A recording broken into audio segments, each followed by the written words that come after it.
আল্লাহর এক বান্দা ছিল নামাজে সেজদায়। তখন আল্লাহ রাব্বুল আলামিন তাকে ডাক দিয়ে বলে, বান্দা তুই যতই নামাজ পড়, যতই সেজদা কর, তোর জায়গা জাহান্নাম। এই কথা শুনে বান্দাটি বলল, আলহামদুলিল্লাহ।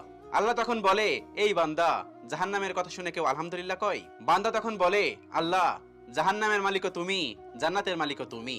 তুমি আল্লাহ খুশি হয়ে যদি আমাকে জাহান্নামও দাও, তাও আমার আপত্তি করার কোনো অধিকার নেই। আল্লাহ তখন বলেন, বান্দা, জাহান্নামে গেলে তুই পুড়ে যাবি, তোর খুব কষ্ট হবে। বান্দা তখন বলতেছে, আল্লাহ, কষ্ট শুধু আমার হবে না, তোমারও হবে। আল্লাহ তখন বলতেছে, বান্দা, তুই পুড়বি জাহান্নামের আগুনে, আমার কষ্ট হবে কেন? বান্দা তখন বলে, আল্লাহ, কোনো মায়ের কোল থেকে যদি কোনো বাচ্চা পানিতে পড়ে যায়, তাহলে কোনো মাই দূরে দাঁড়িয়ে থাকতে পারে না, দৌড়ে গিয়ে বাচ্চাকে কোলে নেয়। আমার বিশ্বাস ওই মায়ের চেয়ে কোটি কোটি গুণ দয়া তোমার বেশি। আমাকে জাহান্নাম দিলে তুমিও আল্লাহ শান্তি পাবে না। আল্লাহ তখন বলে, বান্দা, এই দলিল তুই কই পাইলি? বান্দা তখন বলে, আল্লাহ, আমাদের জাতির পিতা ইব্রাহিম আলাইহিস সালাম তোমার প্রেম মুখে নিয়ে যখন নমরুদের আগুনে পড়ে গেল, তার আগেই তুমি বলে দিলে